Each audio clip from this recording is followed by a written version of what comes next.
My stalker didn't follow me home from school. He followed my student ID. I dropped it somewhere between campus and the bus. I remember patting my pockets at the stop, swearing under my breath, doing that half-run back toward the library before the bus came. I couldn't find it, and I told myself it was just plastic, just a barcode. I canceled it online, got a new one, moved on. A week later, my campus mailbox had an envelope with my old card inside and a sticky note. "You should be more careful, future teacher." That's my major. I don't wear anything that says it. I keep that part of me kind of private, honestly, because people love the "oh, you must be so patient" jokes, and I'm not. I just stood there in a mailroom with that note stuck to my thumb and my stomach doing flips. The handwriting didn't look special. No hearts, no fancy curls, just boring, straight, neat. The kind of handwriting you don't remember after you look away. I stared at the words "future teacher" until they blurred.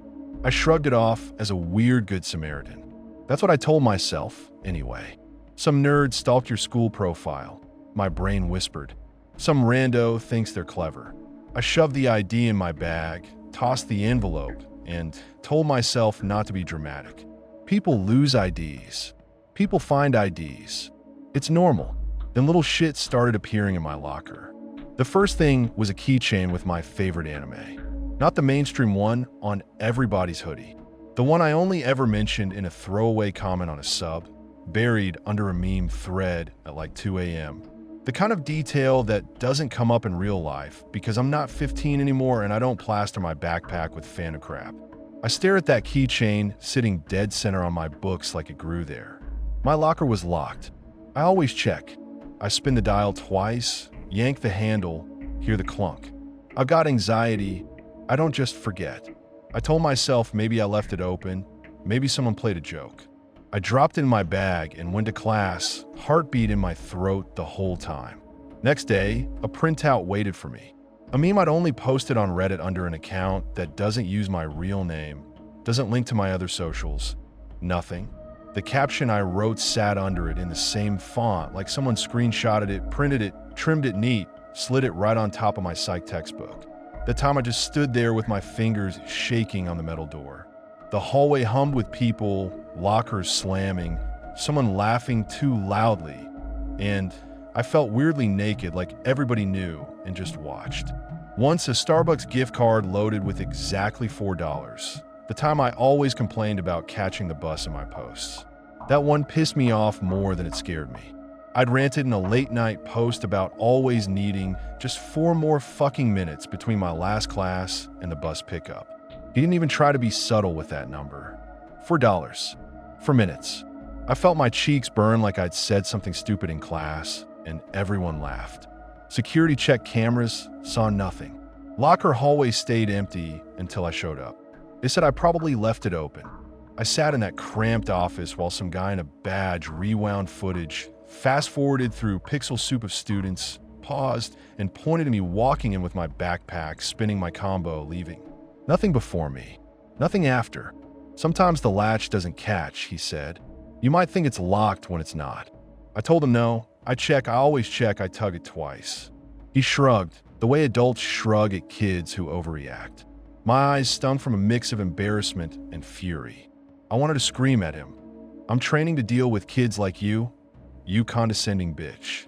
Instead, I nodded, left, and tried not to cry in the hallway. That night, I scrubbed my Reddit, changed passwords, deleted posts, but it didn't matter. The damage wasn't one website. It was the realization that something in my life wasn't mine anymore. Someone had hands on it. Then a bouquet of dried flowers showed up on my front porch with a campus parking ticket tucked inside, issued to my plate number, marked void. I don't park on campus. I don't even have a campus permit. I take the bus because I'm broke. The flowers weren't pretty. They looked like they'd been alive weeks ago, and someone let them die on purpose, petals curled, stems crackling when I touched them. The parking ticket sat folded between them like some screwed-up love note. My name, my license plate, the void stamp slashed across it like a joke only he got. Whoever wrote, it had stood behind my car long enough to memorize my bumper stickers. You have to crouch to read them. They're all low. Little teacher jokes, a faded pride flag, a local radio station nobody outside the city even knows. I suddenly hated them. Those stickers felt like windows I'd left open. I started sleeping with a chair jammed under the door. Not just locking it, pushing my whole body weight against that chair, listening to the legs screech on the floor. I checked the windows twice, 3 times. I stopped falling asleep to podcasts because I needed to hear everything. Every creak, every car outside, every drunk kid yelling on the street. My roommates thought I was being dramatic. One of them said, "It's probably some lovesick freshman. Just report him, he'll freak out and stop." Easy to say when it's not your name on the weird little offerings. 2 nights later, at 3 a.m., the deadbolt turned against the chain. Slow, testing pressure.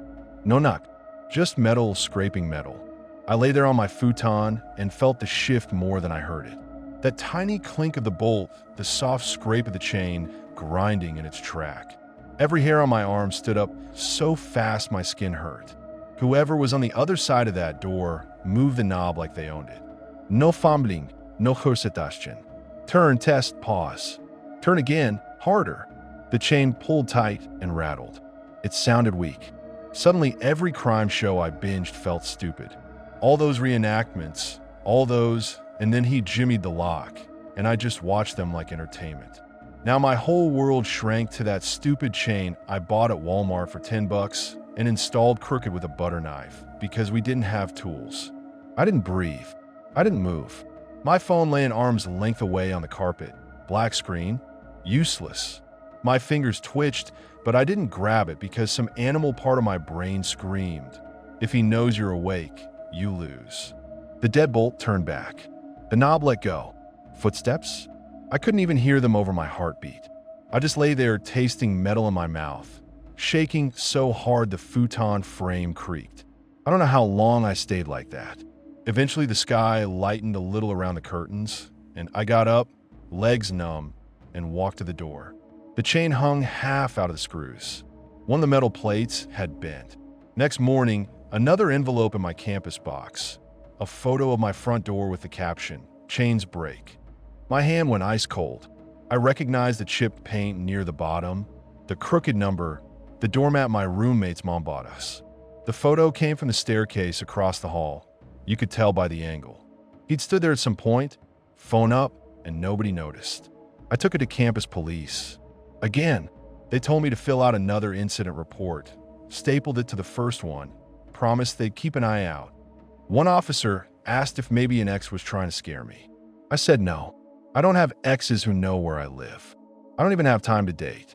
I have lesson plans and practicum hours and a part-time job grading worksheets for a prof who never learns my name. Walking back across campus, I felt watched. Not the vague paranoia kind. The heavy, targeted kind, like a spotlight follows you but you can't see the lamp. Every face looked suddenly wrong. Every guy standing alone with a coffee and a backpack looked like he could be the one who bends over his laptop at night, scrolling through my posts, zooming into my photos, pausing his breathing when he sees my car in a new spot. I stopped posting. I stopped going out unless I had to. I quit my shift at the cafe because the late hours put me on empty buses. My mom told me I was overreacting, that campus security wouldn't blow it off if it were serious. My practicum advisor told me to use it as a lesson in boundaries and safety planning. Everybody turned it into something I should learn from. Nobody stopped it. I started noticing other things. Tabs open on my laptop I didn't remember opening. My email showing a login from nearby location in the middle of the night. The chain on my door looking a little more crooked every morning. Little gas in my routine that made me doubt myself. Did I leave that light on? Did I misplace that notebook? Did I lock the bathroom window? That's the worst part. Not the gifts, not the note, not even the deadbolt. It's how he got inside my head and rearranged the furniture. How he turned every mistake into proof, every anxiety into evidence that I'm not safe in my own damn life. Police told me to document everything. So this is me documenting, I guess. To the quiet fucker who thinks I'm a practice student for whatever you're planning, drop the class. Let's not meet.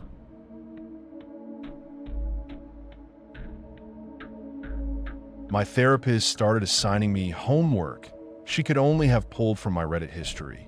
I didn't clock it at first. I went to her for anxiety, plain as that. Panic attacks in grocery stores, chest tight every time my phone buzzed, constant dread for no clear reason. I found her through my insurance portal, clicked the least smiley headshot I saw, booked an appointment. She had the soft voice, the cardigan, the little sand tray on the side table like every other therapist I'd ever seen on TV. We did the standard intake bullshit. Childhood, parents, work, sleeping, drinking. I told her about my mom's guilt trips, my dad's silence, my shitty manager who liked sending quick notes at 9:58 p.m. I said I lived above a laundromat downtown, and she nodded like it was neutral data, typed a few things, that was it. What I didn't say was that Reddit is where I actually live. 10 plus years, 3 main accounts, a mess of outs. I vent there. I say the things there I'd never say with my real face attached. I talk about how I sometimes imagine just walking out of my life and never answering another email. I talk about watching people through my window over the laundromat and making up their stories. I talk about wanting to smash my own brain like a bug under a glass. All behind handles and throwaways and deleted comments. I never told her my usernames, never mentioned Reddit at all. We talk parents, work, all the usual shit. First few sessions were normal. Breathing exercises. Notice where the anxiety sits in your body. Homework like write down 3 situations that triggered you and how you responded. I did some of it, bullshitted the rest. She was fine, not amazing, but whatever. Then one week she leaned back, smiled, and asked me to write a letter to the version of you that lives alone above the laundromat. My brain stalled. I do live above a laundromat, but the exact phrase, the version of you that lives alone above the laundromat. That's how I described myself in a rant on her / off my chest at like 2 a.m. one night. I'm just this sad ghost living alone above a laundromat, watching everyone else have actual lives. That line, those words. In the room, I just froze for half a second, then forced a laugh. Said something like, "That's specific." She shrugged and said it just came to her. I nodded, pretended it was clever, wrote it down in the stupid little notebook she told me bring. On the bus home, my stomach twisted. Coincidence, I told myself. I mean, it's not that wild. People live above businesses all the time. She probably just grabbed an image. Therapists do that. They're weirdly poetic. I forced myself to forget it. Next session, she suggested I try leaving the TV on a low true crime documentary when you sleep, since you say silence makes you panic. Every word of that hit wrong. I hate true crime. I've said that in every session. I said I can't even handle movie trailers with that stuff.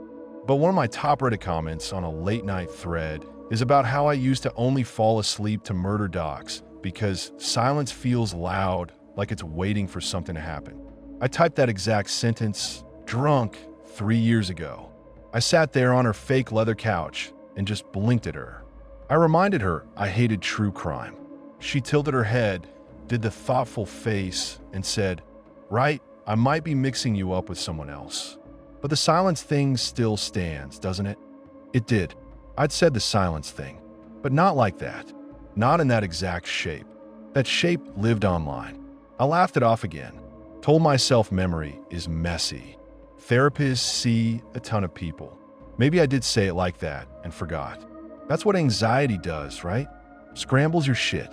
Gaslighting yourself is half the disorder. Still, something itched. So I started testing her. I made a new throwaway and posted on some dead sub nobody reads anymore.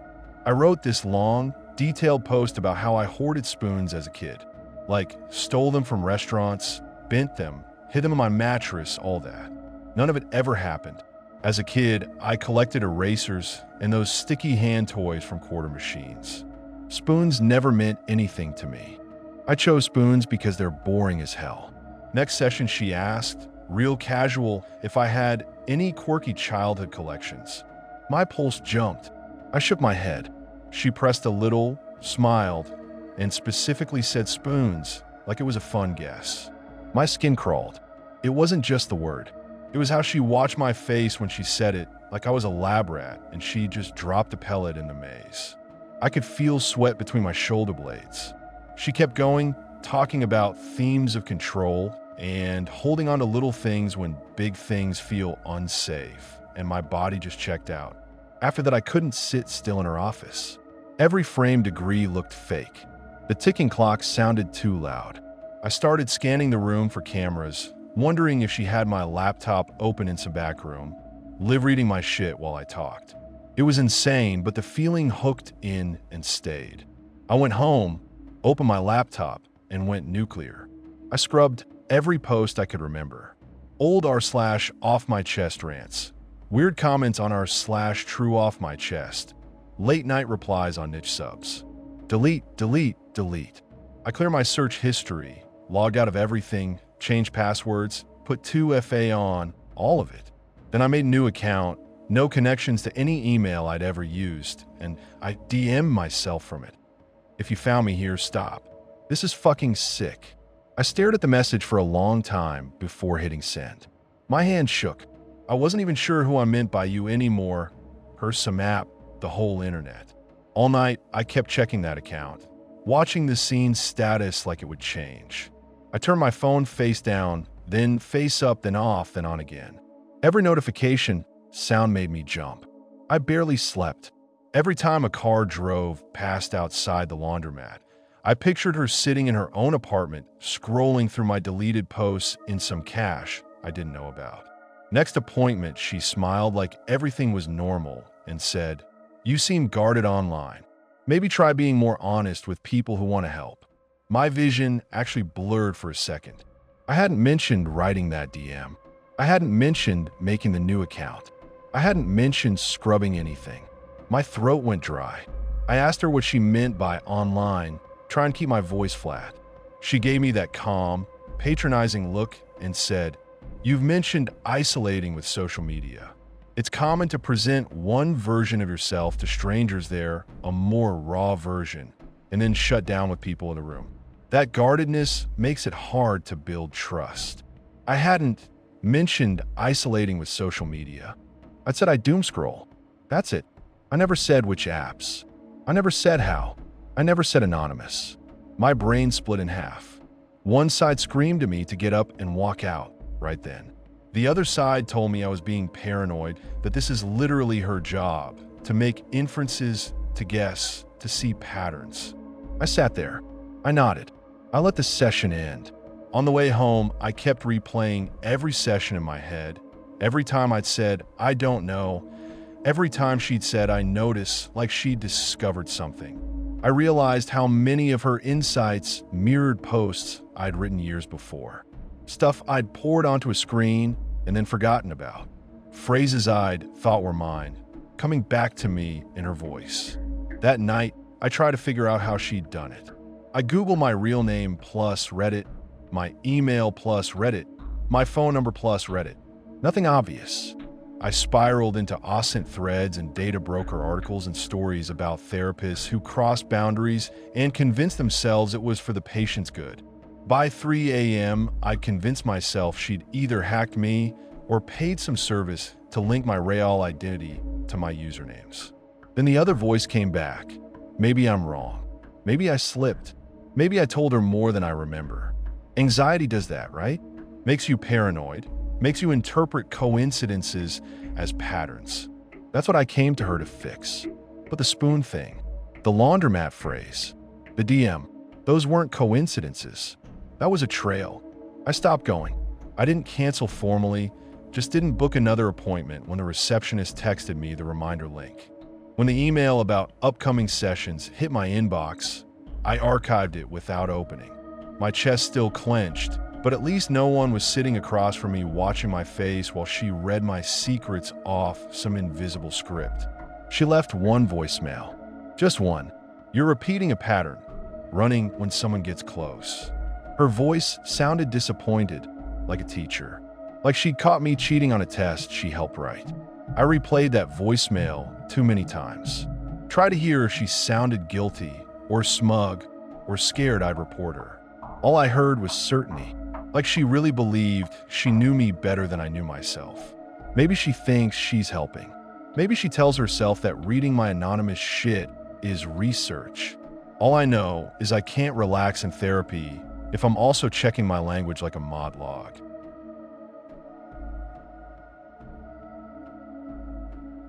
I caught my upstairs neighbor borrowing my apartment while I slept by watching myself breathe on his TV. I live in an old duplex. Landlord swears there's only one set of keys per unit. I lock up like a maniac anyway. Still, I'd wake up some mornings and swear stuff felt wrong. Coffee tin turned. Phone charger wrapped different. Nothing missing, just handled. It felt like coming home after someone's cleaned your room, but you never asked them to. Everything in the right place, but with a different temperature on it, like other hands had warmed it. First couple times I blamed myself. Told myself I was tired, drunk, scrolling half asleep. But it kept happening. A drawer left open an inch. A chair pushed back from the table. Bedroom door cracked wider than I leave it. Once I woke up with the blanket tucked around me tight, military tight, and I never sleep like that. That one really fucked with me. The neighbor upstairs is this limp, hoodie guy who barely talks. Mid-40s, maybe, gray hoodie no matter the weather, dragging one foot like his bones hate him. I'd hear him moving at weird hours, pacing, dragging furniture. Once I heard my own laugh echo faintly from his place when I knew I was home alone, sober, and silent. Told myself it was the TV. I started doing little tests without saying it out loud. Hair across the door gap. Coin on the edge of the coffee table. Remote face down when I always leave it face up. I'd wake up and stare at each thing like some OCD freak. Half the time it seemed different. Half the time I doubted my own memory. That doubt wore me down more than anything. I bought a cheap door camera and pointed it inward facing my bed and the door. I didn't even want to tell friends. I didn't want the "you're paranoid" look. No cloud account, just local card. I stuck it up, tested it, watched myself walk in and out once, then let it roll. First night, nothing. Just me tossing, turning, snoring, phone glowing to my face. I almost took the damn thing down the next morning. Second night, I review the footage half awake and nearly dropped my phone. At 2:43 a.m., my door opened smooth, deadbolt clicking like it's done it 100 times. No hesitation, no shoulder shove, just a casual twist. My upstairs neighbor steps inside. Same hoodie, same limp. He closes the door gently, pockets a key, and stands there watching my sleeping body for a full minute. I see myself on the screen, mouth open, dead to the world, while he just stands there. It's almost worse that he doesn't move. He looks comfortable, familiar, like he's checking that his favorite show is still on. Then he wanders around like it's his place. Opens cabinets, checks my fridge, fingers through my spoons. He knows where everything is. In the bathroom, he lifts my shampoo, pops the lid, sniffs it. I watch his shoulders rise as he breathes it in. Then he sets it back with this careful little adjustment, label forward. He'd done that before. You don't get that casual on a first break-in. I'm shaking so hard watching it that I have to sit down. Rage and this cold animal fear run through me at the same time. On the screen, he walks into the living room, grabs my remote like muscle memory, sits on my couch. He owns that couch more than I do in that moment. Flips through channels, bored, waiting for something. Then stops on the HDMI input. TV goes black, then shows another feed. On his TV upstairs, mirror image, is my bed from another angle. Higher, tilted down. It shows me from a side view, blanket half off my hip, arm dangling. I realize he's running a second camera somewhere in my room and streaming it to his place. He's not just visiting. He's programming his own late-night channel starring me. He cranks the volume, leans forward. From the camera's mic, I hear faint breathing from the TV speakers in my living room. My breathing. He sits there and watches me sleep in real time in my own apartment from my own couch. At one point, my hand twitches in the bed feed. He leans forward, elbows on knees, completely locked in, like he's waiting for a jump scare, except I'm the one who should be screaming. He finishes his show, shuts off my lights, and leaves.